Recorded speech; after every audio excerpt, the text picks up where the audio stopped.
کہ اس کتاب کو سیرت النبی کے موضوع پر ایک کتاب مکمل کروں، سیرت الرسول صلی اللہ علیہ وسلم کے عنوان سے۔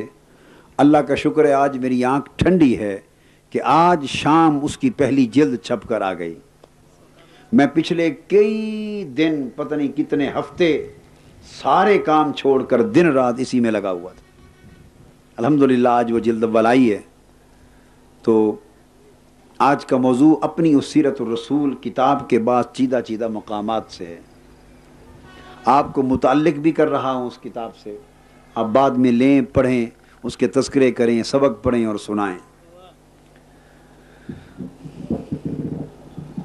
عالم آفاق کے نغمات حسن کی صدائے باز گشت، انفسی کائنات یعنی انسان کا جو من ہے اس کے اندر بھی سنائی دیتی ہے، اور کبھی اس خارجی کائنات میں جو اللہ نے بے کراں وسعتیں رکھی ہیں کبھی ان وسعتوں میں سنائی دیتی ہے۔ غرضے کے حسین خواہشات اور تمنائیں اور آرزوئیں ہر سو مچل رہی ہیں۔ یہی خواہشات خوگر حسن بھی ہیں اور پیکر حسن بھی، تخیلات بھی، انسانی تخیلات بھی حسن سے سکون پاتے ہیں، اور تصورات بھی اسی کے مشتاق اور طالب رہتے ہیں۔ اہل دل کبھی حسن کو جلوت میں، رونق میں تلاش کرتے ہیں، جیسے آج کی رات جلوت ہے، اور کبھی خلوت اور تنہائی میں تلاش کرتے ہیں۔ کوئی عاشق جلوہ حسن میں مست ہے، اور کوئی جو محروم جلوہ ہے وہ تصور حسن میں مست ہے۔ مگر اس کارگاہ حیات میں ہر کوئی حسن کا متلاشی ہے۔ کوئی ذوق اور شوق کے مرحلے میں ہے، کوئی جذب و کیف کے مقام پر، کوئی سوز و ساز میں مست ہے، کوئی وجد و حال میں مست ہے۔ لیکن شبستان عشق میں ہر کسی کو، جو کوئی عشق کے میخانے میں آ جاتا ہے، عشق کے صحرا میں آ جاتا ہے، عشق کے گلشن میں آ جاتا ہے، تو ہر کسی کو کوئی نہ کوئی شعاع حسن کی میسر ضرور ہوتی، محروم کسی کو نہیں رکھا جاتا۔ مگر اس شعاع حسن کو دیکھ کر، اس ہلکے سے حسن کی جھلک کو دیکھ کر، اس ہلکے سے حسن کے منظر کو دیکھ کر دل کہتا ہے کہ حسن کے یہ جو دل فریب جلوے اس کائنات میں اتنی کثرت کے ساتھ بکھرے پڑے ہیں کہ جدھر نگاہ دوڑاؤ کسی نہ کسی صورت میں حسن ہی حسن نظر آتا ہے۔ جدھر دھیان کرو آوازوں میں حسن کا کوئی نہ کوئی نغمہ ہی سنائی دیتا ہے۔ جس کا تصور کرو تخیل میں کسی نہ کسی حسن کی کوئی جھلک آتی، دل کہتا ہے کہ یہ شرق سے غرب تک اور تحت و فوق ہر سو حسن کے کوئی نہ کوئی مناظر جو دکھائی دیتے ہیں، تو یقیناً اس حسن کا کوئی منبع اور سرچشمہ بھی ہوگا۔ اتنا حسن جو ہر سو بکھرا ہے تو کوئی ایسی جگہ بھی ہوگی جہاں سے حسن پھوٹا ہے۔ اتنا حسن جو پھیلا ہوا دکھائی دیتا ہے تو یقیناً کوئی ایسا مقام بھی ہوگا جہاں سارا حسن سمٹا ہوا ہے۔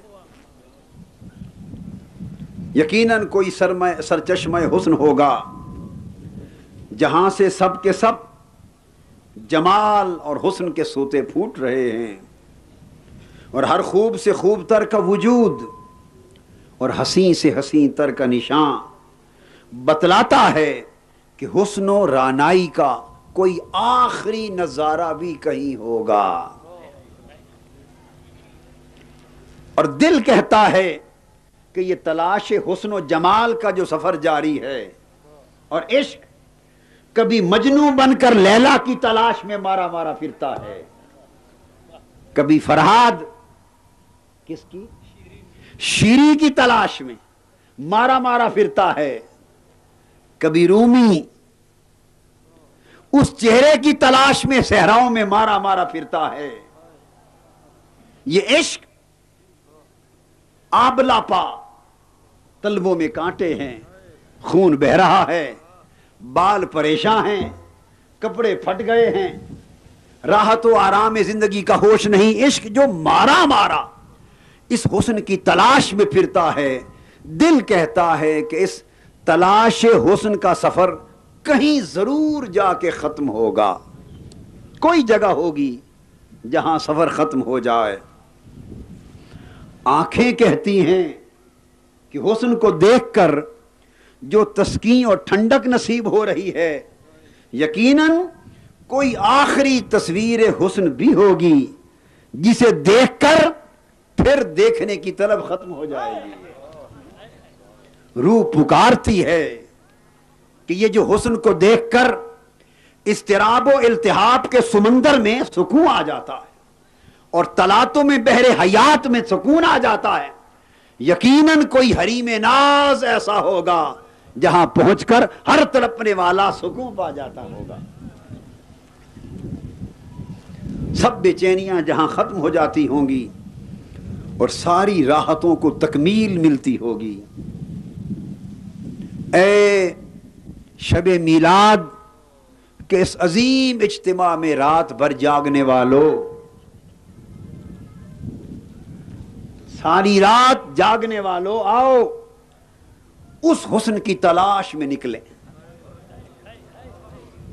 اس حسن کی تلاش میں نکلیں، اس لیے کہ سنا ہے جو سچے دل سے تلاش کرتا ہے اسے ضرور ملتا ہے.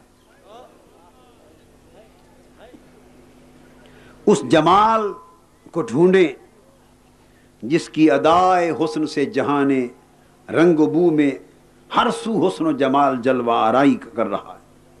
آؤ بادۂ عشق کے رہنور دو، صحرائے حیات میں دیکھو، پیچھے چلو، صدیوں پیچھے،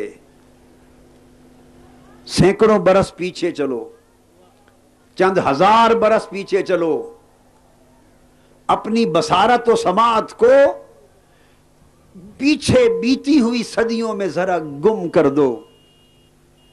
سینا کے صحرا میں ایک عاشق کی ندا آ رہی ہے، روح کے کانوں سے سنو، روح کے کانوں سے سنو، ایک عاشق کی صدا آ رہی ہے. فضائے طلب اور صدائے عشق بلند ہو رہی ہے. روح کے کانوں سے سنو، وہ آواز کیا ہے؟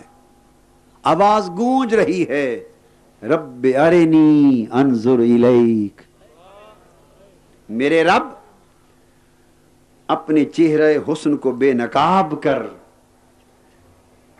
میں تیرے حسن کو دیکھنا چاہتا ہوں. ایک ندا آ رہی ہے، بے نقاب کر چہرے حسن دیکھنا چاہتا ہوں. یہ نظارہ حسن کی طلب کرنے والے حضرت موسیٰ علیہ السلام ہیں. آپ نے کس حسن کو پکارا ہے؟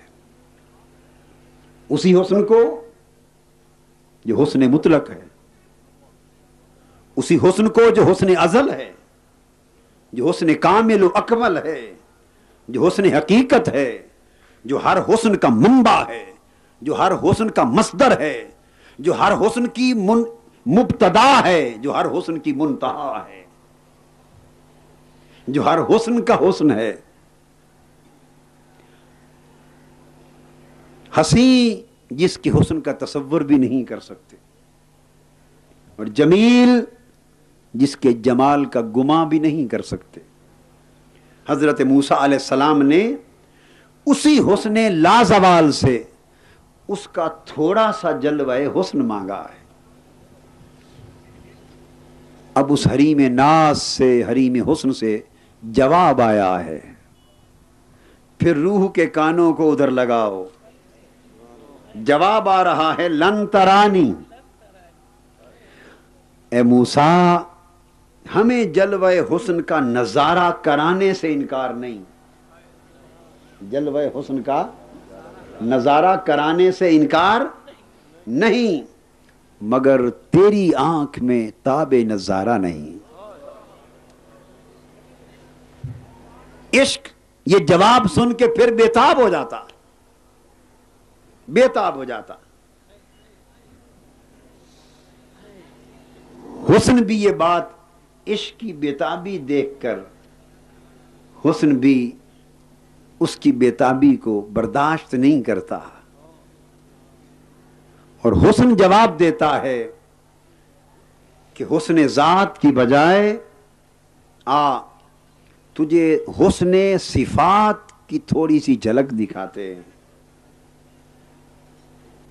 حریم ناز سے حسن ذات کی بجائے حسن صفات کا ایک نقاب الٹا گیا، ایک نقاب الٹا گیا۔ فلما تجلی ربہ للجبل جعلہ دکا وخر موسیٰ صاعقا، جب اس کے رب نے پہاڑ پر اپنی صفاتی تجلی کا اظہار فرمایا تو اس صفاتی تجلی نے، اس حسن صفات کی ایک تجلی نے پہاڑ کو ریزہ ریزہ کر دیا، اور موسیٰ علیہ السلام بے ہوش ہو کر گر پڑے۔ موسیٰ ز ہوش رفت بیک پرتوے صفات، روح بیتاب پکارنے لگی، اے حسن مطلق، میں نے اقرار کر لیا کہ میں تیرے حسن ذات کو بھی بے نقاب نہیں دیکھ سکتا، اور تیرے حسن صفات کو بھی بے نقاب نہیں دیکھ سکتا۔ میں نے مان لیا کہ تیرا حسن اگر اپنی اصل حال پہ چمکے تو کسی نگاہ کو تاب نظارہ نہیں، مگر کیا کروں، آنکھیں دیکھنے کو ترس گئی ہیں۔ اگر تجھے براہ راست نہیں دیکھا جا سکتا تو اپنا حسن کسی پیکر محسوس میں اتار دے۔ اگر براہ راست تیرا جلوہ ممکن نہیں تو اپنا جلوہ کسی وجود حسن میں اتار دے، کسی پیکر محسوس میں اتار دے۔ اگر تیرا چہرہ دیکھنا ممکن نہیں تو اپنے چہرے کی جھلک اس زمین پر کسی اور کے چہرے میں اتار دے،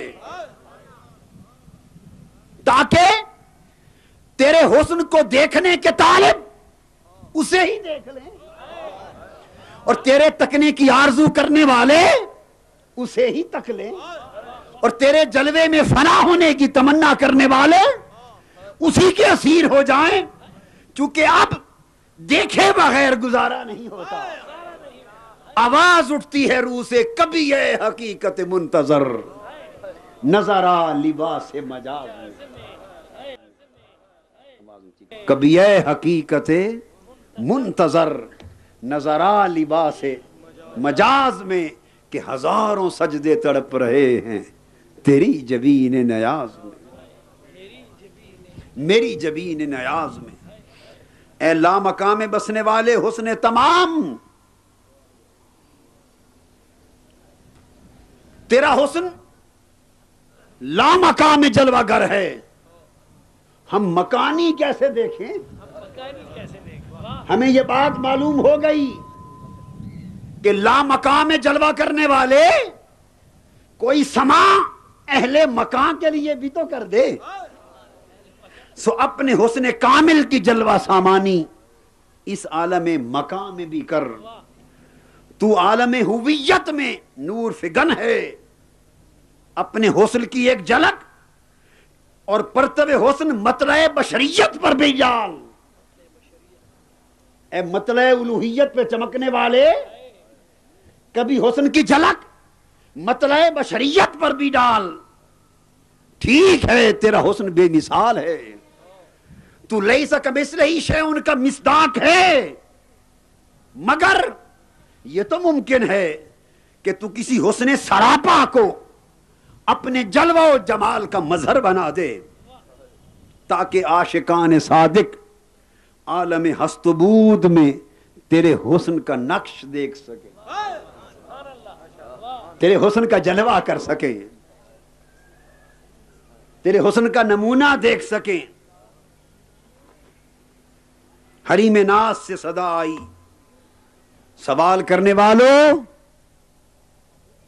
تمہاری مراد پوری کر دی گئی۔ اے حسن حق کے متلاشیوں، اے جمال حق کے کی تلاش میں سرگرداں رہنے والوں، تمہیں تمہاری تلاش مل گئی، تمہیں تمہاری مراد مل گئی، تمہاری دعا بر آئی، تمہارا سوال پورا ہو گیا۔ فَأَيْنَمَا تُوَلُّوا فَثَمَّ وَجْهُ اللَّهِ، میں نے بے شک اپنے حسن کی جلوہ سامانیاں اس کائنات رنگ و بو میں ہر سو بکھیر دی ہیں، شرق سے غرب اور عرش سے فرش تک یہ میرا ہی حسن ہے، یہ میرا ہی جمال ہے، یہ میری ہی رنگتیں ہیں، میری ہی نکھتیں ہیں جو ہر سو دکھائی دے رہی ہیں، مچل رہی ہیں۔ مگر اس لیے جگ میں آ کر ادھر ادھر دیکھا، تو ہی آیا نظر جدھر دیکھا، مگر میرے حسن کے بکھرے ہوئے جلوے دیکھ کر تمہیں میرے حسن تمام کا اندازہ نہیں ہو رہا، میرے جلوے حسن کی منتشر رانائیاں دیکھ کر تمہیں میرے جلوے کمال کا اندازہ نہیں ہو رہا، تو آؤ میں ایک وجود ایسا بناتا ہوں جسے اپنے حسن کا پیکر بنا کر اور اپنے جمال کا پیکر ڈھال کر دنیا میں رکھتا ہوں۔ ساری کائنات خلق میں میرے حسن کی تلاش کے سرگرداں رہنے والے تم جمع ہو جاؤ، آج مطلع بشریت کی صبح ہے، دھیان سے دیکھو، مکہ کی طرف نگاہ کر لو، ایک گھر ہے وادی مکہ میں، فران کے پہاڑوں کے دامن میں قریش بستے ہیں، ان قریشیوں میں ایک قبیلہ بنو ہاشم کا ہے، اس بنو ہاشم کے قبیلے میں ایک گھر عبداللہ کا ہے، اس عبداللہ کے گھر میں ایک بی بی آمینہ ہے، تکو اس کی گود کو دیکھو، تم دیکھو میں اپنا حسن اس کی گود میں محمد بنا کر اتار رہا ہوں۔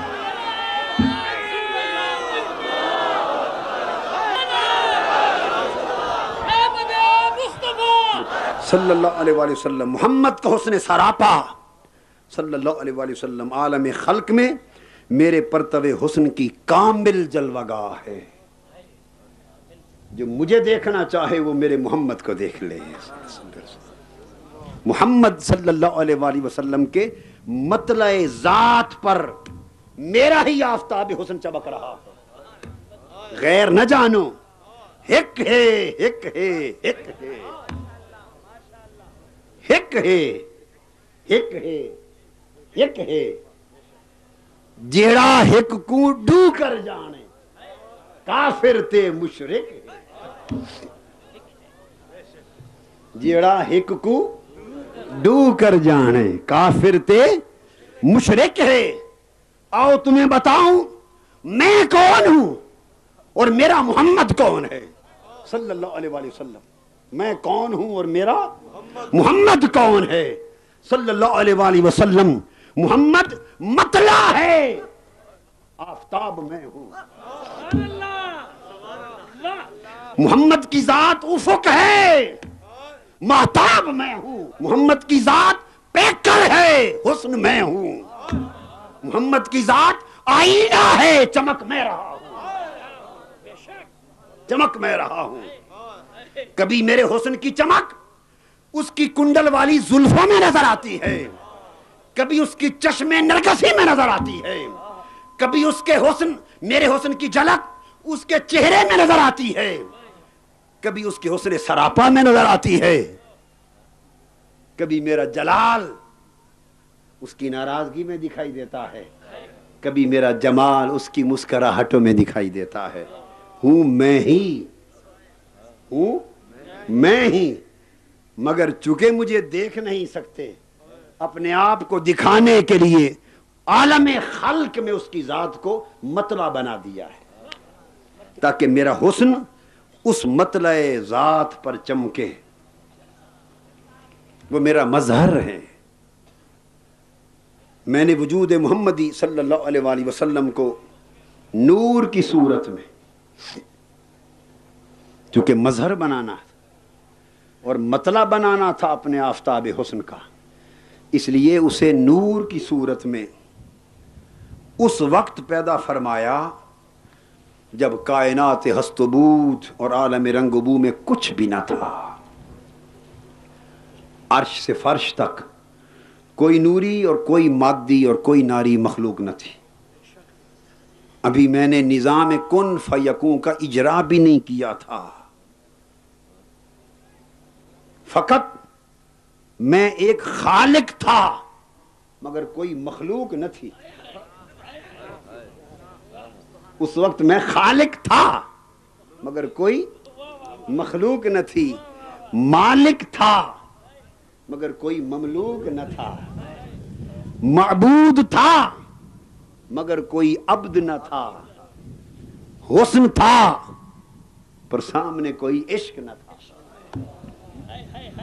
جلوہ تھا پر تکنے کے لیے کوئی نگاہ نہ تھی. کنت کنزا مخفیا فاحببت ان اعرف. میں حسن کا چھپا ہوا خزانہ تھا. میں نے چاہا کہ مجھے پہچانا جائے, دیکھا جائے. فخلقت الخلق, میں نے خلق کا نقش اول پیدا کیا. خلق کا نقش اول پیدا کیا. چونکہ نور ذات کو دکھانا تھا اس لیے نقش اول بھی نور ہی بنایا. نقش اول بھی نور ہی بنایا. یہی نور میرے نظام خلق و تکوین کا پہلا نقش تھا. یہی نور میرے حسن و جمال کا پہلا محل تھا. پہلا محل تھا. یہی نور میری توجہ ذات کا پہلا مرکز تھا. میری توجہ ذات کا پہلا مرکز تھا. عالم امر و خلق میں اس نور کے سوا اور کچھ نہ تھا. جب اسے بنا دیا تو میرے سامنے تنہا وہ رہتا تھا اور وہ مجھے دیکھتا رہتا تھا, میں اسے دیکھتا رہتا تھا. اور میں اس کو اپنی توجہ سے پالتا رہتا تھا, اپنے پرتبہ حسن سے نکھارتا رہتا تھا, اپنے جلوہ جمال سے اجالتا رہتا تھا. پھر وہ میرے حجابات عظمت میں تھا. حجابات عظمت میں تھا. میں نے اپنے انوار ذات سے جب بنا لیا اب اس کی پرورش چاہیے تھی. اب ضرورت کیا تھی اس کی؟ پرورش کی جائے. اور پرورش کے لیے ابھی کوئی اور غیر شے پیدا نہیں کی تھی. وہی ایک تنہا ایک نور تو تھا. کوئی غذا نہیں بنائی تھی, کوئی نورانی غذا بھی نہ تھی. سو اسے بنا دیا, حجابات عظمت میں رکھا. میرے حجابات عظمت اس نور کا گھر بنے, اس نور کا گھر بنے. اور میرے انوار ذات اس کی پرورش بنے. میں نے اپنے انوار ذات سے اس نور کی ہائے ہائے ہائے پرورش کی. ارے وہ نور جو پرتو ذات سے بنا اور انوار ذات سے پلا. جو پرتو ذات سے بنا اور انوار ذات سے پلا, تربیت پائی. پھر طویل زمانوں تک جنہیں میرے سوا کوئی اور نہیں جانتا میں اس کی پرورش کرتا رہا, اس کو پالتا جمع کرتا رہا, نکھارتا رہا. طویل مدتوں کے بعد پھر ایک زمانہ آیا میں نے عالم ارواح کو پیدا کیا. اور پھر سب سے پہلے عالم ارواح میں ملائک اور انبیاء کی روحوں کو بنایا. جب انبیاء کی ارواح بن گئیں تو پھر میں نے حجابات عظمت سے اس نور کو عالم ارواح میں منتقل کر دیا. اس نور کو حجابات عظمت کے گھر سے عالم ارواح میں منتقل کر دیا. تب جاننے والوں کو پتا چلا کہ اس نور کا نام محمد ہے صلی اللہ علیہ وسلم. کیونکہ اس نور کا نام جب وہ بنا تو مجھے کوئی جاننے والا ہوا. اور جب ارواح انبیاء بنی تو اسے کوئی جاننے والا بنا. اس نور کی تخلیق سے پہلے مجھے کوئی جانتا نہ تھا اور ارواح انبیاء کی تخلیق سے پہلے اسے کوئی جانتا نہ تھا. بڑا زمانہ گزرا، بس میں اسے جانتا تھا، وہ مجھے جانتا تھا. عالم ارواح میں منتقل کیا. پھر ارواح انبیاء کے لیے اس نور کو منبع فیض بنایا، منبع فیض بنایا. پھر ارواح انبیاء کو اس نور کی معرفت کروائی، پہچان کروائی. پھر ارواح انبیاء سے اس نور کی نبوت کی تصدیق کروائی. اور جب وہ تصدیق کر چکے تو اس کے توسط سے انہیں بھی نعمت نبوت سے بہرہ یاب کروایا. اب قرآن مجید اسی واقعے کو بیان کرتا ہے. وَإِذْ أَخَذَ اللَّهُ مِيثَاقَ النَّبِيِّينَ لَمَا آتَيْتُكُم مِّن كِتَابٍ وَحِكْمَةٍ ثُمَّ جَاءَكُمْ رَسُولٌ مُصَدِّقٌ لِّمَا مَعَكُمْ لَتُؤْمِنُنَّ بِهِ وَلَتَنصُرُنَّهُ قَالَ أَأَقْرَرْتُمْ وَأَخَذْتُمْ عَلَى ذَلِكُمْ إِصْرِي قَالُوا أَقْرَرْنَا قَالَ فَاشْهَدُوا وَأَنَا مَعَكُمْ مِنَ الشَّاهِدِينَ.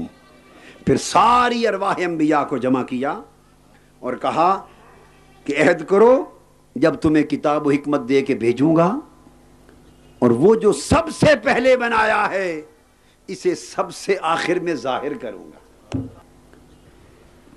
تمہارے بعد وہ تشریف لائے گا، وہ تمہاری تصدیق فرمائے گا، تم ضرور بے ضرور اس پر ایمان لانا، اس کے دین کی مدد کرنا. اب پوچھا بولو کیا میرا عہد قبول کر کے اس بھاری ذمہ داری کو اٹھاتے ہو، اقرار اور وعدہ کرتے ہو؟ سب انبیاء نے عرض کیا جی ہاں رب کریم ہم نے وعدہ کر لیا. اقررنا، وعدہ کر لیا. اس پر اللہ نے فرمایا تم سب ایک دوسرے کے گواہ بن جاؤ اور میں تم سب پر گواہ بن جاتا ہوں کہ تم آج کے بعد سب میرے مصطفیٰ کی امت میں شامل ہو گئے. اقررنا کے بعد سب میرے محبوب کی امت میں شامل ہو گئے. امام قسطلانی اس مقام پر ایک روایت کرتے ہیں، فرماتے ہیں کہ اللہ تبارک و تعالیٰ نے جب حضور علیہ السلام کا نور پاک خلق فرمایا یعنی عالم ارواح میں منتقل فرمایا تو اسے حکم دیا کہ وہ انبیاء کی روحوں کی طرف توجہ کرے. حضور علیہ السلام کے نور پاک نے ارواح انبیاء پر توجہ کی اور آپ کے نور نے انبیاء علیہ السلام کی ساری روحوں کو ڈھانپ لیا. ارواح انبیاء نے پوچھا فقالوا یا ربنا، اے اللہ ہمارے رب یہ ہمیں کس کے نور نے ڈھانپ لیا ہے؟ رب کائنات نے فرمایا ھذا نور محمد ابن عبداللہ ان آمنتم بہ جعلتکم انبیاء. یہ محمد بن عبداللہ کا نور ہے صلی اللہ علیہ وسلم، اگر تم ان پر ایمان لاؤ گے تو تمہیں نبی بنا دیا جائے گا. پھر اس کی تصدیق حضرت جابر بن عبداللہ کی اس روایت سے ہوتی ہے جسے امام عبد الرزاق نے اپنی سند کے ساتھ نقل فرمایا کہ جب انہوں نے پوچھا یا رسول اللہ صلی اللہ علیہ وسلم بے ابی انت و امی اخبرنی عن اول شیء خلقہ اللہ تعالی قبل الاشیاء قال یا جابر ان اللہ خلق قبل الاشیاء نور نبیک من نورہ فجعل ذلك النور يدور بالقدرت حيث شاء اللہ تعالی ولم يكن في ذلك الوقت لوح ولا قلم ولا جنة ولا نار ولا ملك ولا سماء ولا أرض ولا شمس ولا قمر ولا جن ولا إنس فلما أراد الله أن يخلق الخلق قسم ذلك النور 4 أجزاء فخلق من الجزء الأول القلم من الثاني اللوح ومن الثالث العرش إلى آخر الحديث. فرمایا اللہ پاک نے یا رسول اللہ صلی اللہ علیہ وسلم سب سے پہلے کون سی چیز پیدا فرمائی؟ سوال کیا صحابہ نے. آقا نے فرمایا جابر رضی اللہ تعالیٰ عنہ ہر شے سے پہلے تیرے رب نے تیرے نبی کا نور اپنے نور کے براہ راست فیض کے ساتھ پیدا فرمایا. اس وقت کوئی وہ اللہ نے اپنی مرضی سے جہاں چاہا حجابات عظمت میں اس نور کو رکھا، جب نور محمدی کی تخلیق ہوئی نہ لوح تھی نہ قلم تھا، نہ دوزخ تھی نہ جنت تھی، نہ فرشتہ تھا نہ آسمان، نہ زمین، نہ شمس و قمر، نہ جن و انسان۔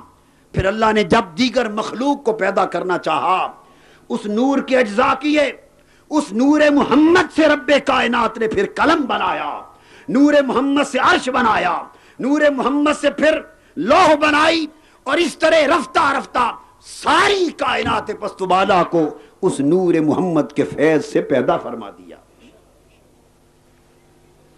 امام قسطلانی نے المواہب میں، امام حلبی نے سیرت حلبی میں، زرقانی نے بھی شرح المواہب میں اس حدیث کو روایت کیا، اور پھر حضور علیہ الصلوۃ والسلام نے اس کی مزید شرح فرمائی۔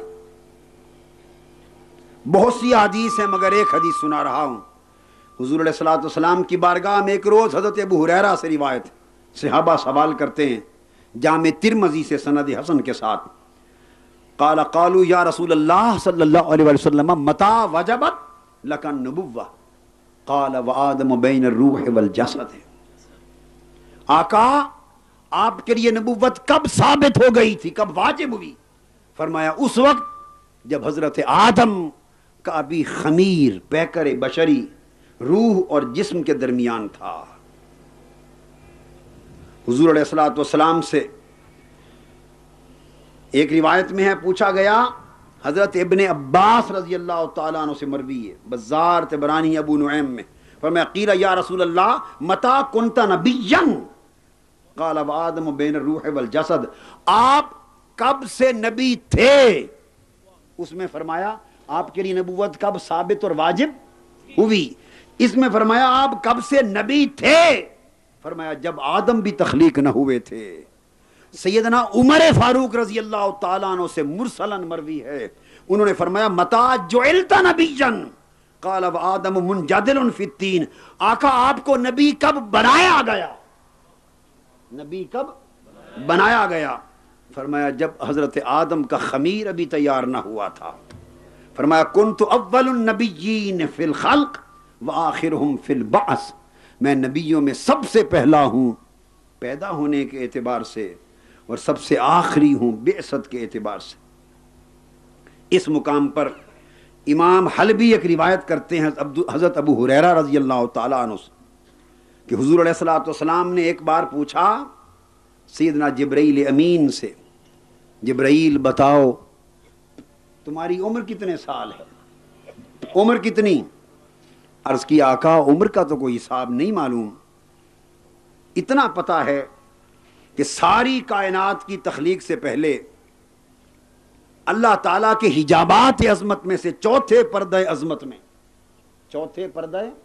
عظمت میں ایک ستارہ چمکتا تھا، نورانی ستارہ چمکتا تھا۔ وہ ستارہ 70,000 سال کے بعد ایک بار چمکتا تھا، 70,000 سال کے بعد، اور میں نے آج تک اس کی زیارت 72,000 مرتبہ کی ہے۔ اس سے عمر کا اندازہ لگا سکتے ہیں۔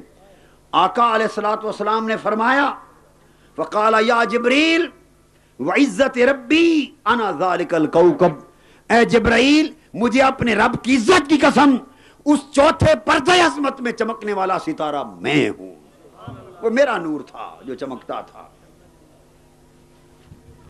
وہ میرا نور تھا جو چمکتا تھا۔ اسی طرح الوفا باحوال المصطفیٰ میں مروی ہے حضرت میسرہ رضی اللہ تعالیٰ عنہ سے، آپ نے پوچھا آقا آپ کب سے نبی بنے ہیں؟ حضور علیہ السلام نے فرمایا کہ جب اللہ نے آسمان اور زمین کو پیدا فرمایا، لما خلق اللہ تعالی الارض واستوى الى السماء فسواهن 7 سماوات وخلق العرش كتب على ساق العرش محمد رسول اللہ خاتم الانبیاء وخلق اللہ تعالی الجنة التي اسكنها آدم وحواء وكتب اسمي على الابواب والاوراق والقباب والخيام وآدم بين الروح والجسد فلما احیاه اللہ تعالی ناظر الى العرش فرأى اسمی فاخبره اللہ تعالی انه سید ولدک۔ حضور علیہ السلام نے فرمایا کہ جب اللہ تعالیٰ نے زمین و آسمان عرش کو پیدا فرمایا تو عرش کے پائے پر اللہ پاک نے میرا نام لکھا، محمد رسول اللہ اور خاتم الانبیاء۔ پھر جنت پیدا کی اور حضرت آدم اور حضرت حوا کو علیہ السلام کو رضی اللہ تعالیٰ عنہ کو جنت میں رکھا، اور پھر جنت کے دروازوں پر میرا نام رکھا، جنت کے درختوں پر میرا نام لکھا، پتوں پر میرا نام لکھا، جنت کے خیموں رہائش گاہوں پر میرا نام لکھا، ہر طرف میرا نام لکھا۔ پھر جب آدم علیہ السلام کو اللہ رب العزت نے دنیا میں بھیجا، تخلیق فرما لیا، تو آپ نے دیکھا اوپر اور عرش پر میرا نام لکھا ہوا دیکھا، تو پوچھا باری تعالیٰ یہ کون ہے؟ اللہ پاک نے فرمایا آدم یہ تیری اولاد میں سے آخری نبی محمد مصطفیٰ ہے صلی اللہ علیہ وسلم۔ بہت ساری احادیث جن سے حضور صلی اللہ علیہ وآلہ وسلم کے نور اقدس کا اس حال اور شان کے ساتھ پیدا ہونا بیان ہوتا ہے۔ پھر رب کائنات نے حضرت کعب الاحبار سے مروی ہے کہ رب کائنات نے جب حضرت آدم علیہ السلام کا پیکر بشری تخلیق فرمایا اور زمین پر سلسلہ بشریت کا آغاز کیا، تو وہ نور جو کبھی حجابات عظمت میں تھا، وہ نور جو کبھی عالم ارواح میں تھا، پھر عالم بشریت میں منتقل کرنے کے لیے پشت آدم علیہ السلام میں رکھا۔ جب حضرت آدم علیہ السلام کی پشت میں نور مصطفیٰ آیا تو وہ آپ کی پیشانی سے چمکا کرتا تھا، پھر آپ کی نسل میں منتقل کیا۔ جب حضرت حوا رضی اللہ تعالیٰ عنہ کے بطن مبارک میں وہ نور منتقل ہوا تو پھر حضرت شیس علیہ السلام پیدا ہوئے، وہ نور حضرت شیس علیہ السلام میں منتقل ہوا۔ حضرت حوا کے بطن مبارک سے دو بچے جڑواں پیدا ہوتے تھے، مگر جب حضور علیہ السلام کے نور پاک کو منتقل کرنے کا وقت آیا اور حضرت شیس علیہ السلام کا انتخاب کیا تو تنہا ایک بیٹے کی ولادت کی تاکہ ان کا جد بھی یکتا پیدا ہو۔ اس وقت جڑواں نہیں پیدا ہوئے۔ پھر وہ نور انور حضرت آدم علیہ السلام نے شیس علیہ السلام کو جب ان کی پیشانی میں نور چمکتے دیکھا، وصیت فرمائی بیٹے شیس علیہ السلام، وہ نور جو اللہ پاک نے امانتاً میری پشت میں رکھا تھا اب وہ تمہاری مبارک پشت میں، امین پشت میں منتقل ہو چکا ہے۔ اس نور کی شان یہ ہے کہ یہ صرف مبارک پشتوں میں رہے گا اور مبارک رحموں میں منتقل ہوگا۔ نصیحت یہ ہے کہ اس کے لیے پاکیزہ رحم کا انتخاب کرنا، چونکہ اس نور کا مسکن پاکیزہ پشت اور پاکیزہ رحم و بطن کے سوا اور کوئی ہو نہیں سکتا۔ پھر وہ نور اقدس، وہ نور حق، نسلاً بعد نسلاً، زماناً بعد زماناً، پاک پشتوں سے پاک رحموں میں منتقل ہوتا چلا آیا، حتیٰ کہ حضرت عبد المطلب کی پیشانی میں چمکا، پھر حضرت عبداللہ کی پیشانی میں چمکا۔ جب ان کی پیشانی میں چمکتا تھا تو وہ دیدور خواتین جنہوں نے صحائف انبیاء میں، تورات میں، انجیل میں، پرانی کتابوں میں اس نور کے چمکنے کی نشانیاں پڑھ رکھی تھیں، وہ حضرت عبداللہ کی پیشانی میں چمکتے ہوئے نور کو دیکھ کر آپ سے نکاح کی خواہش کرتی۔ پرانی کتابوں کی بہت بڑی ایک عالمہ نے، زاہدہ عابدہ نے، جس کا نام بھی فاطمہ بتایا جاتا ہے، حضرت عبداللہ کو دیکھا، وہ حضرت عبد المطلب کے ساتھ جا رہے تھے، پیشانی میں نور مصطفیٰ چمکتا دیکھا۔ وہ کتابوں میں علامتیں پڑھ چکی تھی، حضرت موسیٰ علیہ السلام نے بتا دیا تھا، ایک ستارے کی نشاندہی کر دی تھی کہ جب وہ ستارہ اس مقام پر آئے گا اس نور کے ظاہر ہونے کا وقت آ جائے گا۔ پرانی کتابوں کے عالم اس ستارے کی گردش کو دیکھ کر نور مصطفیٰ کے ظہور کا زمانہ قریب آتا جان رہے تھے۔ جب پیشانی میں نور دیکھا، اس خاتون نے عرض کیا میں آپ سے شادی کرنا چاہتی ہوں۔ حضرت عبداللہ نے فرمایا اچھا میں واپس آ لوں، مشورہ کر کے۔ اس دوران خوش نصیب حضرت آمنہ کا جن کا انتخاب ہو چکا تھا، ان کی شادی ہو گئی، نور مصطفیٰ بطن حضرت آمنہ میں منتقل ہو گیا۔ کچھ عرصے کے بعد پلٹ کر حضرت عبداللہ آئے اور پوچھا اگر آپ نکاح کرنا چاہیں تو میں نے اجازت لے لی ہے۔ اس خاتون نے ایک نگاہ بھر کے دیکھا، فرمایا عبداللہ اب مجھے نکاح کی خواہش نہیں رہی۔ پوچھا پہلے تو مجھے بلا کر نکاح کی درخواست کرتی تھی۔ اس نے کہا عبداللہ چاہت آپ کی نہ تھی، اس نور مصطفیٰ کی تھی، وہ خوش نصیب آمنہ لے گئی ہے، وہ خوش نصیب آمنہ لے گئی ہے۔ دوستو الوفا میں امام جوزی الوفا بحوال المصطفیٰ میں حضرت عباس رضی اللہ تعالیٰ عنہ کے اشعار بیان کرتے ہیں، جن میں انہوں نے اس نور مصطفیٰ کے سفر کا ذکر کیا ہے، اس کے سفر کا ذکر کیا ہے۔ وہ فرماتے ہیں کہ جب حضرت آدم علیہ السلام اور حضرت حوا رضی اللہ تعالیٰ عنہ اپنے اپنے جسموں کو جنت کے پتوں سے ڈھانپ رہے تھے، اے پیارے مصطفیٰ صلی اللہ علیہ وآلہ وسلم، آپ کا نور اس وقت بھی مسرت و شادمانی کے ساتھ اللہ کے ذکر میں مصروف تھا۔ جب حضرت آدم علیہ السلام اور حوا جنت پہ اتارے گئے، اس سے قبل کوئی بشری صورت اور کوئی گوشت اور علق کا وجود نہ تھا، تو اس وقت بھی آپ کے نور کو ان کی پشت میں رکھا گیا۔ پھر پاکیزہ پشتوں اور رحموں میں آپ اس طرح منتقل ہوتے گئے جیسے تازہ دم گھوڑے ایک منزل سے اگلی منزل تک پہنچنے کے لیے تیار کھڑے ہوتے ہیں۔ پھر آپ کا مسکن آلودگیوں سے اس طرح پاک رکھا گیا جس طرح خندقوں کو بلند پہاڑیوں سے محفوظ کر لیا جاتا ہے، تاکہ جس پشت میں آپ کا نور رہے اس پشت کو کوئی کفر و شرک چھو نہ سکے، جس رحم اقدس میں آپ کا نور رہے اس کو زمانے کی کوئی آلائش چھو نہ سکے۔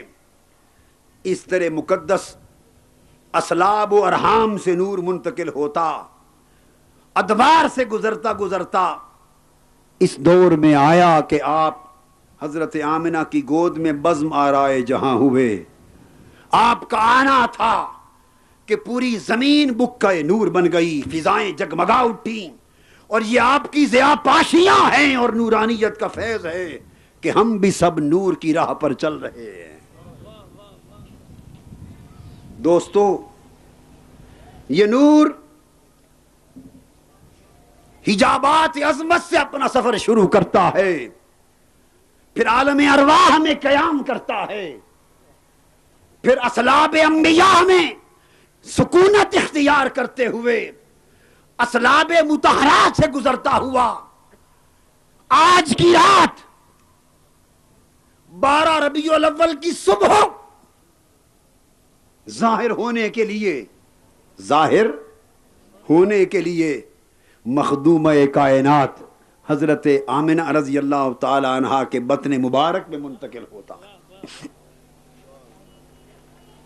حضرت بی بی آمنہ رضی اللہ تعالی عنہ فرماتی، طبقات ابن سعد میں ہے کہ جب میں باردار ہو گئی، حضور علیہ الصلوۃ والسلام کا نور اقدس میرے بطن میں آ گیا، تو فرماتے ہیں اس پہلے دن سے ولادت کے دن تک میں نے کبھی بوجھ، ہلکا سا بوجھ بھی محسوس نہ کیا، اور مجھے پتہ بھی نہ چلا کہ میرے پیٹ میں کوئی آ گیا ہے۔ وہ علامتیں جو طبیعت میں ظاہر ہوتی وہ علامتیں موجود نہ تھیں، وہ تکلیف موجود نہ تھی، وہ بوجھ موجود نہ تھا۔ میں اچانک سوئی ہوئی تھی، اتانی آتن وانا بین النائم والیقظان، میں سونے اور جاگنے کی کیفیت میں تھی کہ کسی نے آ کے مجھے جھنجھوڑا اور بتایا، حل شعرت انک قد حملت بسید هذه الامہ ونبیہا، اے بی بی آمنہ کیا آپ کو خبر ہے، اندازہ ہے کہ تو اس امت کے سردار اور نبی کے نور سے حاملہ ہو چکی ہے، اور ان کا نور اقدس آپ کے بطن مبارک میں آ گیا ہے۔ فرماتے کہ اس خوشخبری سے مجھے خبر ملی، اور سیرت حلبیہ میں ہے کہ حضرت بی بی آمنہ رضی اللہ تعالیٰ عنہ فرماتی ہیں کہ مجھے اسی طرح کسی نے خبر دی کہ جب وہ پیدا ہو جائے اس پیکر نور کا نام محمد رکھنا، انجیل میں اس کا نام احمد چلا رہا ہے، یہ آسمانی نام ہے، اور زمین والوں کے لیے اس کا نام محمد ہے، اور اس پر اترنے والی کتاب کا نام قرآن ہوگا۔ حضرت آمنہ رضی اللہ تعالیٰ عنہ فرماتی اس طرح بغیر کسی تکلیف کے 9 ماہ گزر گئے، زمانہ بیت گیا، 12 ربیع الاول کی رات آ گئی، وہ شب میلاد مصطفیٰ پہنچی، اچانک انوار و تجلیات بالا کا ورود شروع ہوتا ہے، مکہ کی وادی بکہ نور بننے لگتی ہے۔ حضرت بی بی آمنہ فرماتی ہیں رضی اللہ تعالی عنہ، 12 ربیع الاول کی رات میں نے دیکھا کھجور کی طرح لمبی لمبی قدآور قبیلہ عبد مناف کی عورتوں کی طرح خوبصورت عورتیں نظر آئیں، انہوں نے مجھے اپنے گھیرے میں لے لیا، ان کے چہرے روشن تھے، ایسی خوبصورت بیویاں میں نے کبھی نہ دیکھی تھیں، ایسا محسوس ہوا کہ تولد کا وقت قریب آ گیا ہے۔ ان میں سے ایک خوبصورت خاتون آگے بڑھی، اس نے مجھے کہا آمنہ مجھ سے ٹیک لگا لے، گویا اس نے مجھے اپنی گود میں لے لیا۔ پھر دوسری آگے بڑھی، انہوں نے ایک پاکیزہ لذیذ مشروب پینے کو پیش کیا، وہ دودھ کی طرح سفید تھا، برف کی طرح ٹھنڈا تھا اور شہد کی طرح میٹھا تھا، وہ میں نے پی لیا۔ دوسری نے کہا آمنہ اور پی لو، میں نے اور پی لیا۔ حضرت آمنہ فرماتی ہیں پھر میں نے سوال کیا کہ آپ کون ہیں؟ ان میں سے ایک بولی میں حضرت آسیہ ہوں، دوسری بولی حضرت مریم۔ یہ باقی عورتیں کون ہیں جو فضاؤں میں کھڑی ہیں؟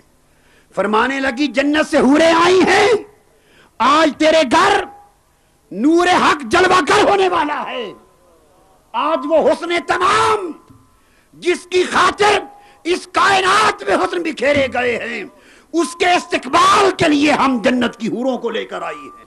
فرماتی میں نے دیکھا کہ گھر بکہ نور بن گیا، نہ صرف گھر بلکہ پوری کائنات نور کے گھیرے میں آ گئی، ہر چیز چاندنی اور چاندنی میں نہا گئی، ساکنان عرش بھی حرکت میں آ گئے، ہر شے رقصاں ہو گئی، ہر طرف ایک دھوم مچ گئی کہ ایک نور کا اجالا ہونے والا ہے، ایک نور کا ظہور ہونے والا ہے۔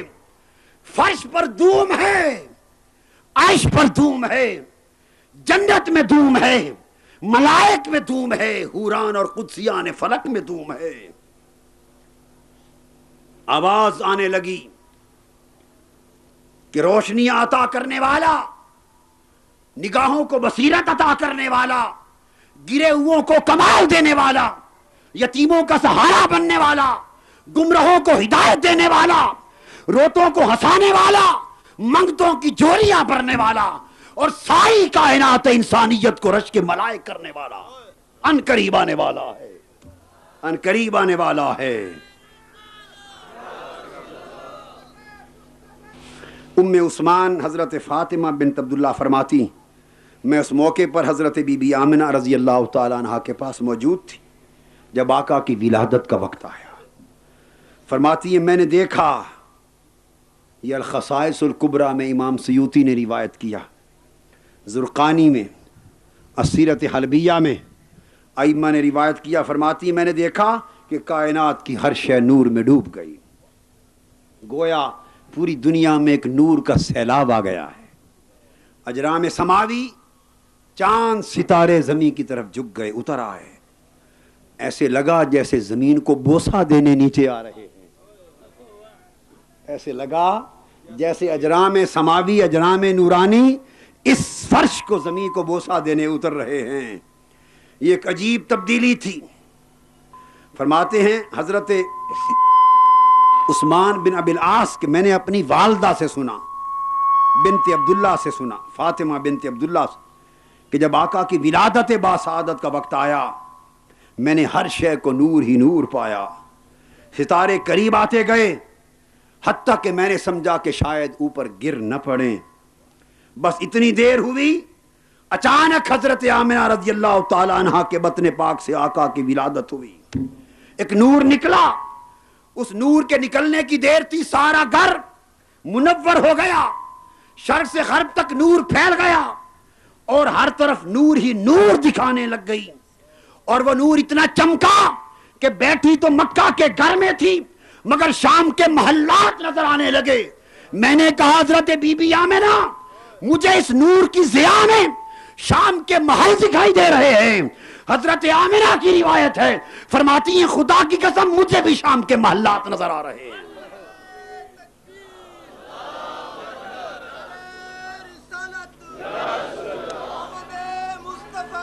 ولادت مصطفیٰ کے وقت فرماتی ایسے لگا جیسے ستارہ نور کا پہ کر نکلتا ہے، پوری زمین بکے نور بن گئی۔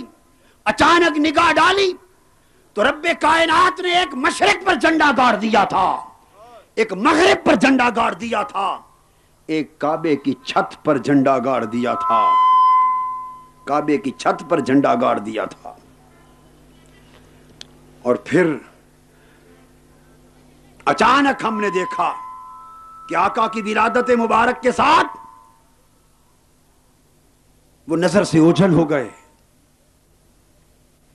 ہمارے اوپر کب کبھی طاری ہو گئی، رونگٹے کھڑے ہو گئے، ایک عجیب روب کا سما تھا۔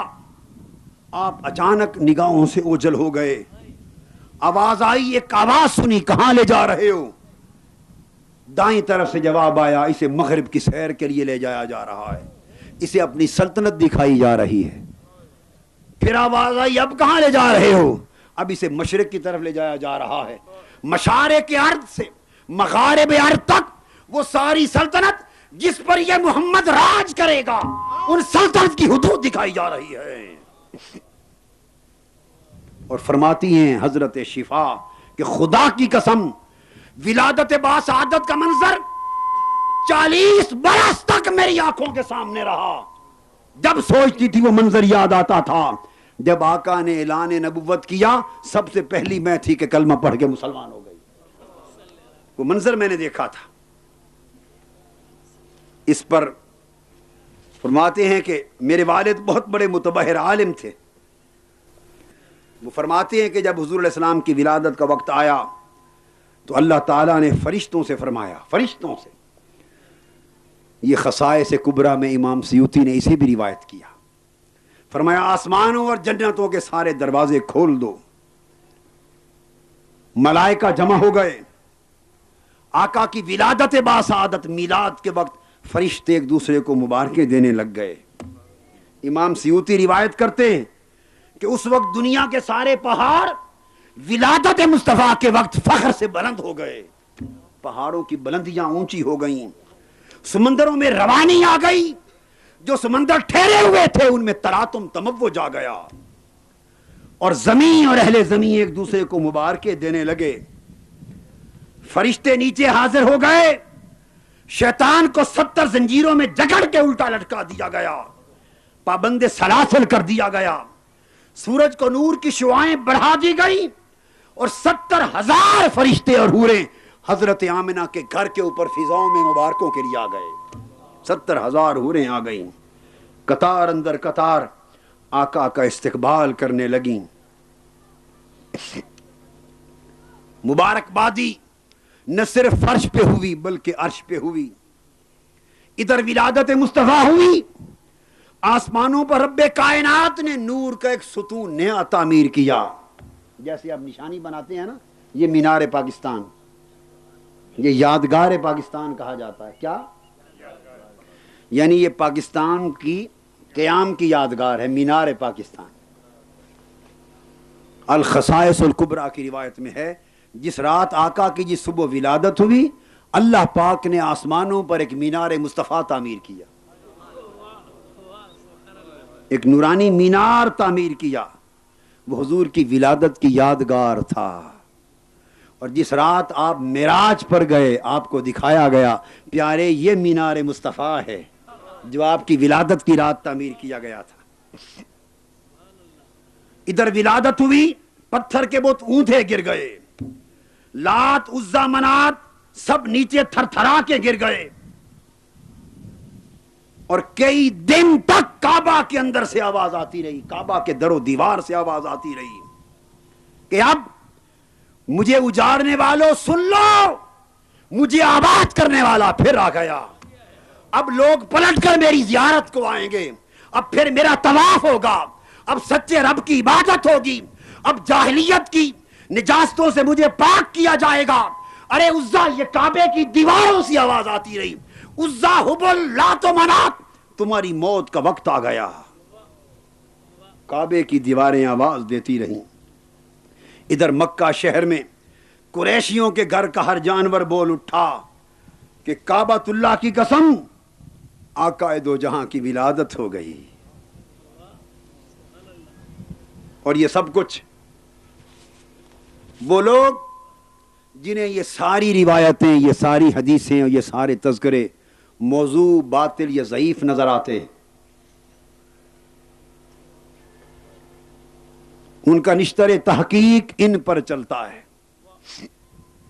میں یہ سمجھتا ہوں کہ بات یہاں روایت کی نہیں, بات فکر کی ہے. انہوں نے آقا کی عظمت اور محبت کا پہلو دین میں سمجھا ہی نہیں. وہ سمجھتے ہیں کہ یہ سب کچھ نہیں ہو سکتا, یہ سب کچھ نہیں ہو سکتا. قرآن گواہ ہے کہ انبیاء کی آمد پر معجزات کا ظہور ہوتا ہے. اگر نبی کی ولادت اور بعثت کے بعد خوارق کی عادت کا ظہور ہوتا ہے تو نبی کی ولادت پر ان کے ظہور میں اللہ کی قدرت کے لیے کیا شے مانے, کیا شے مانے. اگر آقا کے اعلان نبوت کے بعد پتھر آپ کی رسالت کی گواہی میں کلمہ پڑھ سکتے ہیں, بت آپ کی نبوت کی شہادت دے سکتے ہیں, درخت جڑیں اکھاڑ کر مصطفیٰ کے قدموں پہ سجدہ کر سکتے ہیں, بھیڑیے اور جانور مصطفیٰ کے علم غیب کی خبریں مدینہ میں دے سکتے ہیں, اگر انگشت شہادت کے اشارے سے ڈوبے سورج آپ کی زندگی میں پلٹ سکتے ہیں, اگر 14ویں رات کا چاند آپ کی انگلی کے اشارے سے چہ سکتا ہے, اگر مردے زندہ ہو سکتے ہیں, اگر سوکھی کھجور مصطفیٰ کے فراق میں رو سکتی ہے, اگر زہر کے بھرے ہوئے لقمے بھول سکتے ہیں, اگر اعلان نبوت کے بعد یہ سب کچھ ہو سکتا ہے تو ولادت مصطفیٰ پہ کس شے نے ناممکن بنا دیا, کس شے نے ناممکن بنا دیا.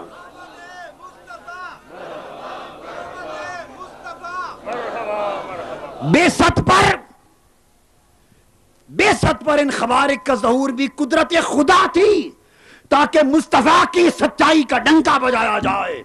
ولادت پر ان خوارق کا ظہور بھی قدرت خدا تھی تاکہ اس کی سچائی کا ڈنکا بجایا جائے. اور ایسا ہوتا ہے جب دنیاوی بادشاہ آتے ہیں تو آپ چراغاں نہیں کرتے, ویرانوں کو نہیں سجاتے. ابھی 14 اگست آیا, پورا پاکستان بکہ نور بن گیا. آج مجھے دکھ ہوا دیکھ کر, کاش پاکستانیوں تمہیں آمد مصطفیٰ کی نعمت کی قدر ہوتی. ہائے ہائے, یہ زمانہ مادیت زدہ ہو گیا. اس زمانے نے لوگوں کے سینوں سے عشق کے چراغ بجھا ڈالے, مصطفیٰ کی محبت و ادب کی نسبت کی ڈوریاں کاٹ ڈالیں. یہ پاکستان جس جیسے کروڑوں پاکستان مصطفیٰ کے نعرے پاک کی قرض پر قربان ہو.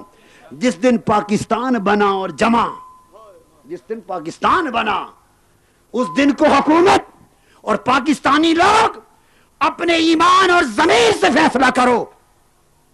جس دن ملک ملا سارا پاکستان بکہ نور دکھائی دے رہا تھا. ارے پاکستان بننے کے دن پورے پاکستان کو سجانے والوں, آج تمہاری غیرت ایمان کو کیا ہو گیا ہے, جس کی خاطر پاکستان تو کیا زمین و آسمان سب کچھ بنے, آج وہ آیا ہے. آج بکہ نور سب کچھ کیوں نہیں بنایا گیا؟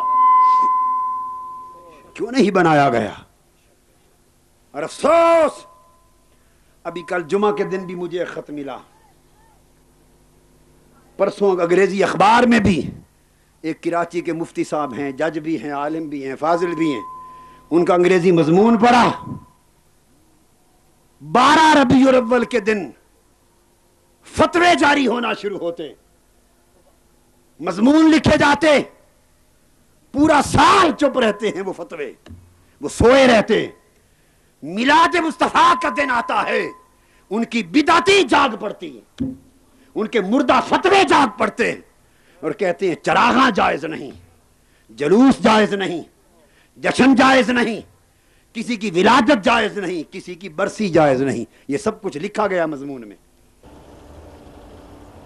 اسی طرح کہ تجارتی قافلے شام کی طرف جا رہے تھے، عدی بن ربیعہ، یزید بن عمرو اور اسامہ بن مالک جیسے لوگ شامل تھے، وہ قافلہ ایک تالاب کے کنارے پر اترا، قریب ایک گرجے سے پادری نکلا، اس نے عرب سواروں کو دیکھا، قریب آ گیا، محبت کی، شفقت کی، اور بڑے پیار بڑے لہجے میں کہنے لگا، عربو، ان قریب تمہارے اندر ایک نبی مبعوث ہونے والا ہے، جو ہی اس کا اعلان ہو جلدی سے ایمان لے آنا۔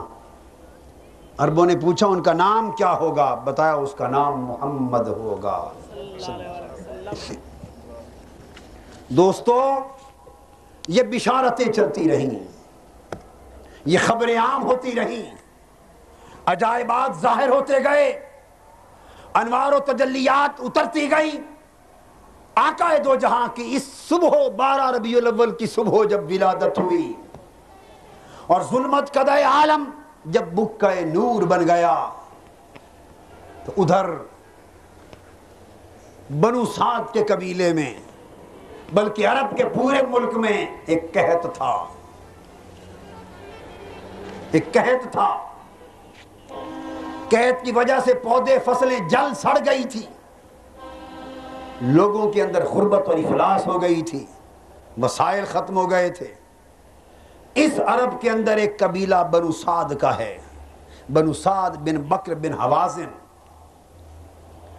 اس قبیلے کے اندر ایک خاتون حلیمہ بنت ابی ذؤیب نام کی ہے، اس کے شوہر کا نام حارث بن عبد العزیٰ ہے۔ وہ گھر بیٹھے پریشان ہیں کہ ایک اونٹنی تھی وہ بھی سوکھ گئی،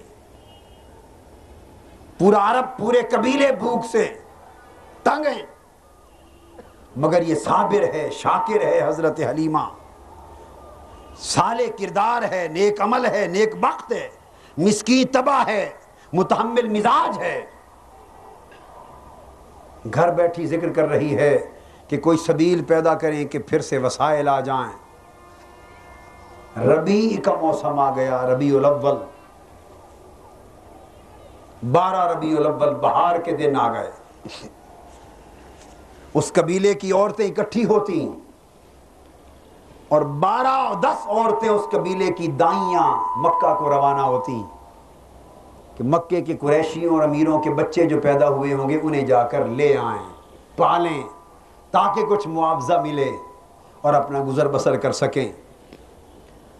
حضرت حلیمہ بھی اپنے شوہر حضرت حارث کے ساتھ چل پڑتی۔ ہر کسی کی نگاہ امیروں کے بچوں پر ہے، انعام و اکرام پر ہے، ان کے پاس اچھی سواریاں ہیں، تیزی سے چل پڑی۔ حلیمہ کی سواری لاچار ہے، کمزور ہے، ان کے پیچھے رہ گئی۔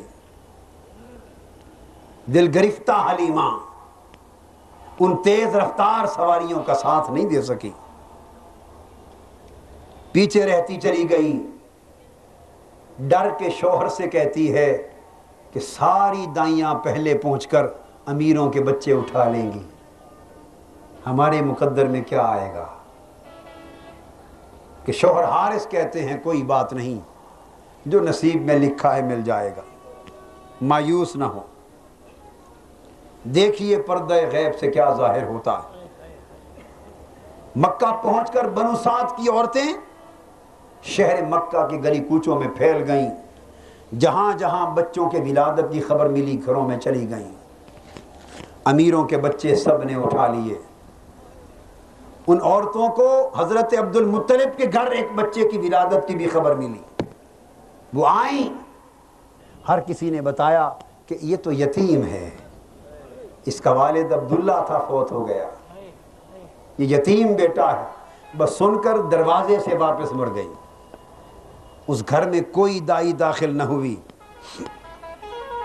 ان کا خیال تھا کہ ہم اس یتیم کو, در یتیم کو نہیں اٹھائیں گے. حقیقت یہ تھی کہ انہیں اٹھانے کا امر نہ تھا.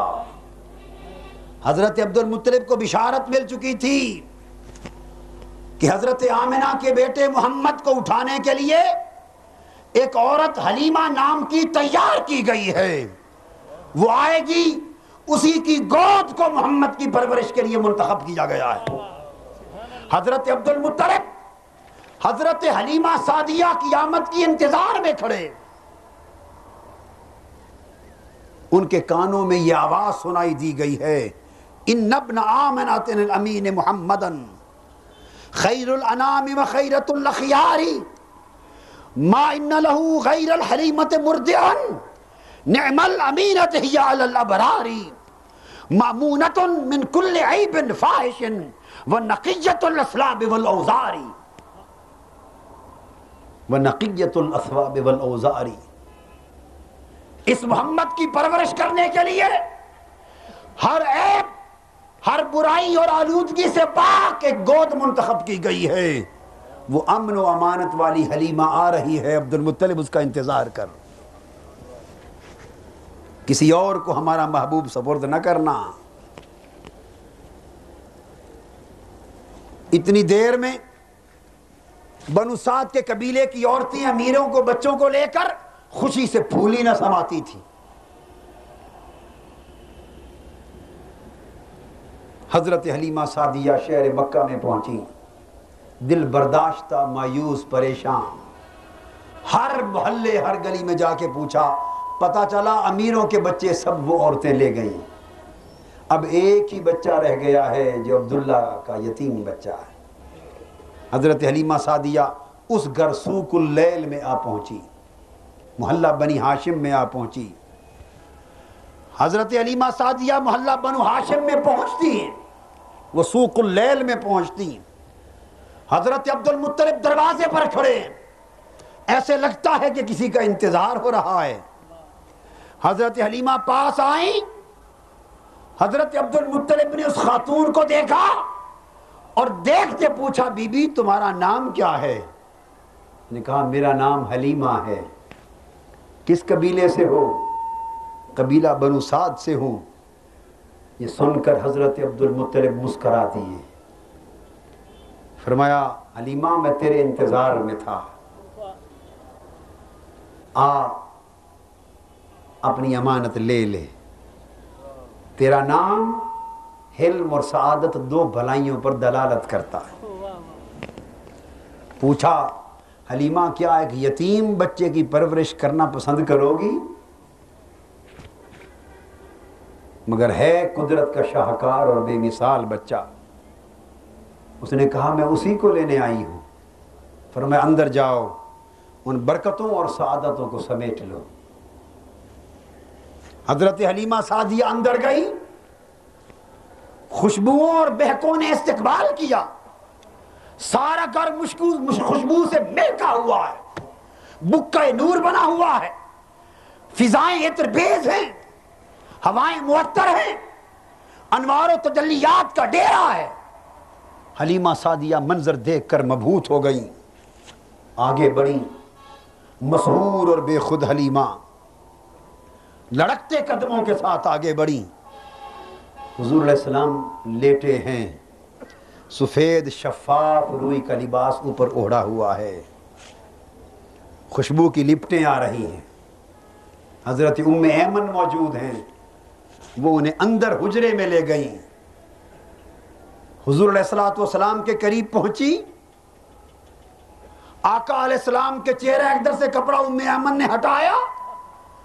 حلیمہ سعدیہ کی نگاہ اس چاند سے مکھڑے پر جو پڑی تو دل گرفتہ ہو کے رہ گئی, لرز اٹھی, ہوش میں نہ رہی، دم بخود ہو گئی، روب و جلال میں سختہ طاری ہو گیا، آگے بڑھی، بے ساختہ لب چہرے پہ ٹکا دیے، اور ایسا لگا جیسے آنکھوں میں سرما ہے، سرمے کی ڈوریاں ہیں، ڈری کہ سوئے ہوئے ہیں جگائے نہ، مگر قریب گئی، ہاتھ نہ لگایا تھا کہ سوئے ہوئے شہزادے نے آنکھیں کھول دی۔ حریمہ مبہوت ہے، مصطفیٰ مسکرا پڑے، حسین چہرہ جو مسکرایا، نور نکلا زمین سے، آسمان کی فضا منور ہو گئی۔ حلیمہ سعدیہ پریشان ہو گئیں، صبر کا دامن ہاتھ سے چھوٹ گیا، اس نور کے شعلے میں گم ہو گئی، اس جلوہ حسن میں گم ہو گئی۔ ایک عجیب نور میں ڈلا ہوا پیکر آنکھوں کے سامنے ہے، ایک عجیب حسن کا وجود آنکھوں کے سامنے ہے، ایک نور کا سوا آنکھوں کے سامنے ہے۔ اسے خبر نہیں کہاں سے چلی تھی، کہاں پہنچی ہوں، کس لیے آئی تھی، مقدر کہاں لے آیا ہے، کیا سوچ رہی تھی، کیا ہونے والا ہے۔ اس حال میں حلیمہ سعدیہ آگے بڑھی اور لرزتے ہاتھوں کے ساتھ اس کائنات کے حسن کو اپنی باہوں میں اٹھا لیا، لبوں سے چوما، پیشانی کو بوسہ دیا۔ ابھی حضرت حلیمہ سعدیہ نے آقا کو صرف اٹھایا ہی تھا اور چوما ہی تھا، اور مقدر کا فقط فیصلہ ہوا تھا کہ حلیمہ تیری گود میں اس مصطفیٰ نے پلنا ہے۔ حضرت حلیمہ نے وہیں کھڑے یکا یک دیکھا کہ سینے میں جوش آ گیا، ایک تراکم محسوس کیا، اور اسے محسوس ہوا کہ وہ دودھ جو مدتوں سے سوکھ گیا تھا ابھی حضرت آمنہ کے گھر ہے کہ دودھ دوبارہ آ گیا ہے۔ آپ نے بے ساختہ حضور کو سینے سے لگایا اور دودھ کے چشمے جاری ہو گئے۔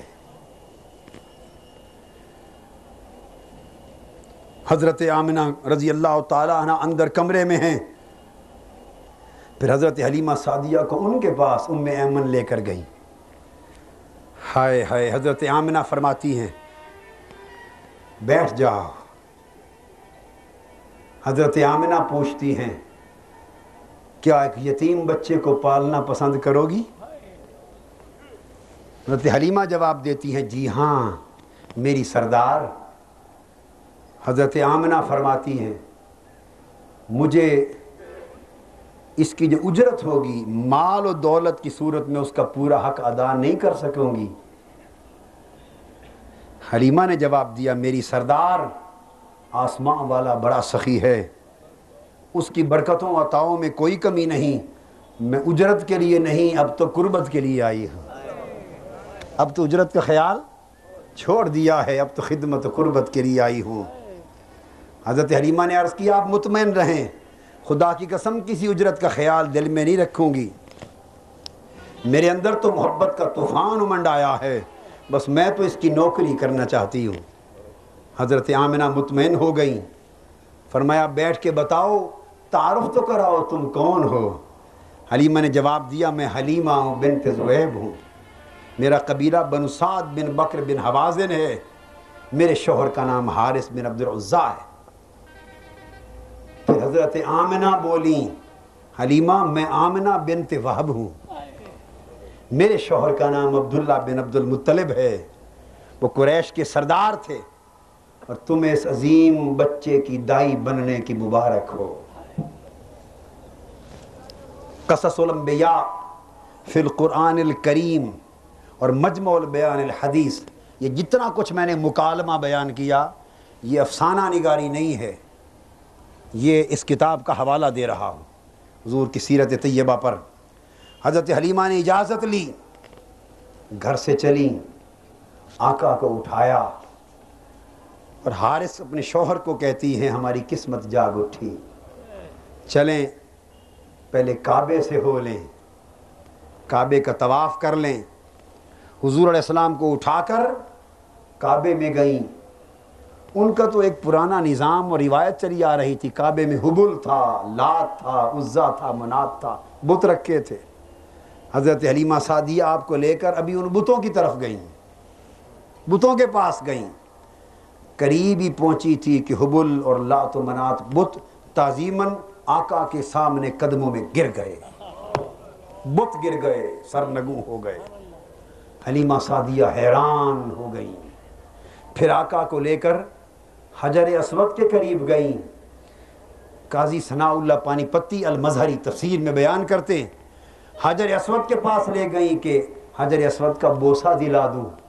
حضرت حلیمہ سعدیہ کہتی ہیں خدا کی قسم میں حضور کو حجر اسود کے قریب لے کر گئی تھی، میں نے آنکھوں سے دیکھا حجر اسود کعبے کی دیوار سے باہر نکل آیا اور آگے بڑھ کر اس نے مصطفیٰ کا چہرہ چوم لیا۔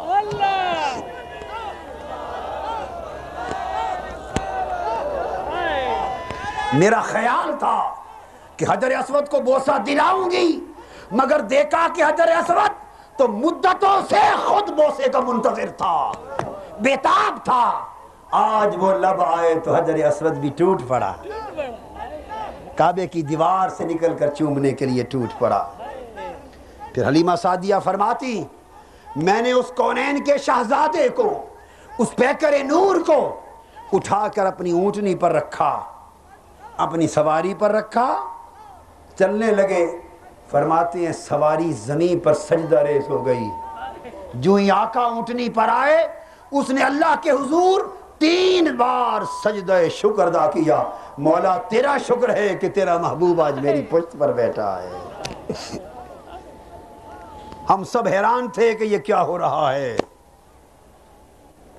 اور جب آقا بیٹھے اور چلے دیکھتے ہی دیکھتے اونٹنی کی صحت بدلتی چلی گئی، پوست میں گوشت آنے لگ گیا، اس کی رنگت بدلنے لگی، ڈیل ڈال بدلنے لگے، اس کی رفتار بدلنے لگی، اس کے قدم بدلنے لگے، اور دیکھتے ہی دیکھتے اس کی کیفیت یہ ہوئی کہ جو اونٹنی چل نہ سکتی تھی اب رکتی نہ تھی۔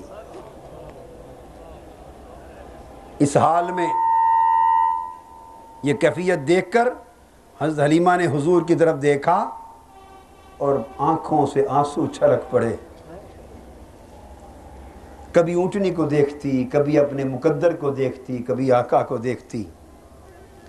تھوڑی دیر گزری تھی کہ وہ بہت دیر پہلے چلی جانے والی تکڑی اونٹنیاں بنو سعد کی قبیلے کی عورتوں کی، انہیں پیچھے چھوڑ کر حلیمہ کی اونٹنی آگے گزر گئی، وہ میوے رشک ہو گئی اور حیران ہو کر پوچھتی ہیں حلیمہ کیا ہو گیا، کیا تو نے سواری بدل لی ہے؟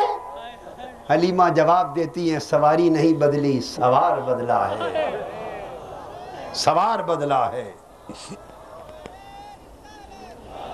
حضرت حلیمہ کہتی ہے میں نے دیکھا اتنے جواب پر ان کا رشک حسد میں بدل گیا، انہیں اپنے مقدر بد نصیبی پر افسوس ہونے لگ گیا کہ ہم اسی گھر کے در یتیم کو چھوڑ آئی۔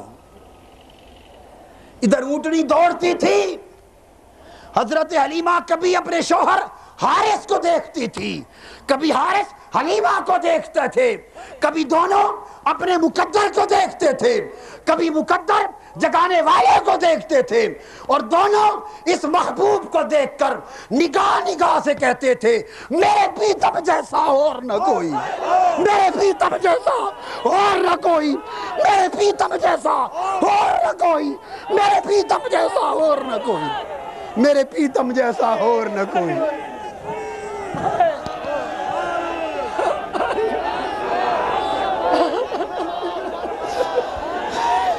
میرے پیتم جیسا اور نہ کوئی، میرے پیتم جیسا، میرے پیتم جیسا، میرے پیتم جیسا، میرے پیتم جیسا، میرے موغل جیسا، میرے سانول جیسا، میرے موغل جیسا، میرے پیتم جیسا، میرے پیتم جیسا اور نہ کوئی۔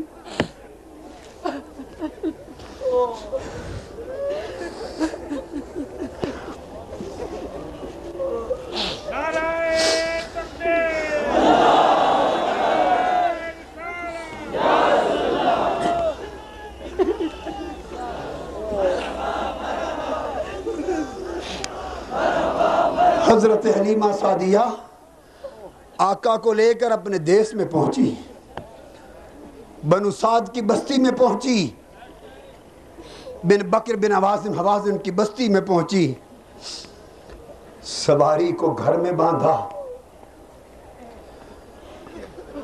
ایک بوریے والا گھر تھا۔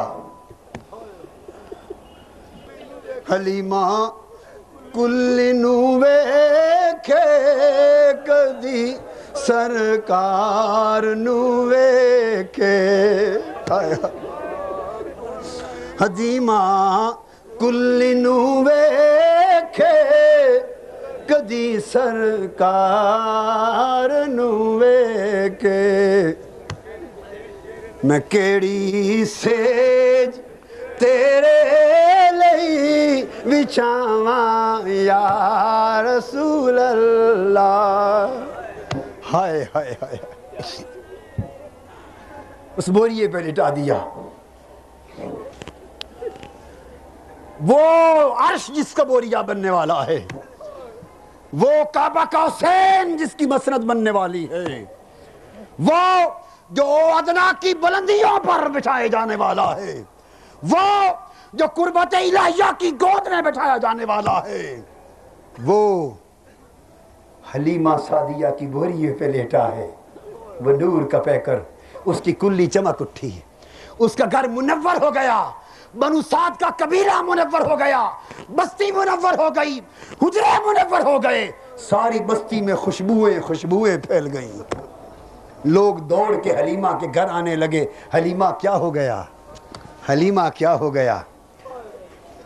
حلیمہ نے چاہا کہ اب دودھ دوہوں، ایک چھوٹا سا برتن لیا، کیونکہ بکری دودھ نہیں دیتی تھی، تھوڑے چند قطرے دودھ دیتی تھی، وہی حسب عادت برتن لے کے آئی، بکری دوڑی، بکری کو چھوڑا دودھ کے لیے، بکری دوڑی اور آقا کی بارگاہ میں سجدہ ریز ہو گئی۔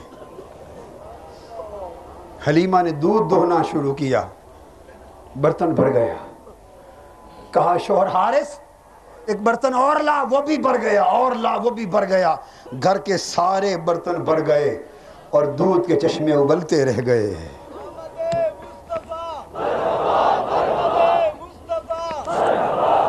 بنو سعد کے قبیلے میں برکتیں پھیل گئی، جس گھر میں بیمار ہوتا وہ اس بیمار کو لاتے پنگوڑے میں لیٹے ہوئے محمد مصطفیٰ کے ہائے ہائے گلاب کی پنگڑیوں والے ہاتھ لگواتے، اس منموہن کے میٹھے میٹھے سونے سونے نرم و نازک ہاتھ لگاتے، ہاتھ پھیرتے شفا یابی ہو جاتی، وہ پورا محلہ، پوری بستی، پورا ملک شفا کدہ بن گیا، شفا خانہ بن گیا۔ 8 مہینے گزرے، 8 مہینے گزرے،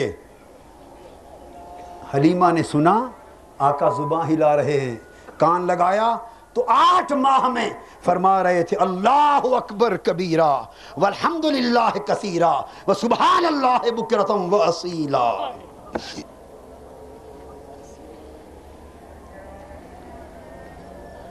پھر وہ دیکھتی ہیں کہ جدھر لے جاتے بادل سایہ کرتا، کھڑے ہو جاتے بادل رک جاتا، چل پڑتے بادل چل پڑتا، پھر پنگوڑے میں لٹاتے، کبھی حضرت حلیمہ اپنے کام چلی جاتی، بہن شیمہ اپنے کام چلی جاتی، بھائی عبداللہ اپنے کام چلا جاتا، کوئی کھلانے والا نہ ہوتا، یہ پنگوڑے میں اکیلے رہ جاتے۔ حضرت عباس فرماتے ہیں میرے پیارے، رب ذوالجلال کی عزت کی قسم، میں ایک مرتبہ بنو سعد میں تمہیں دیکھنے آیا تھا، پنگوڑے میں اکیلے لیٹے تھے، کوئی نہ تھا، جب تمہیں کھلانے والا کوئی نہ ہوتا، چاند کو حکم ہوتا ارے چاند جا میرے چاند کو کھلا، حضور انگلی ہلاتے، جدھر انگلی کا اشارہ ہوتا چاند ادھر چل چل پڑتا، رک جاتی انگلی چاند رک جاتا۔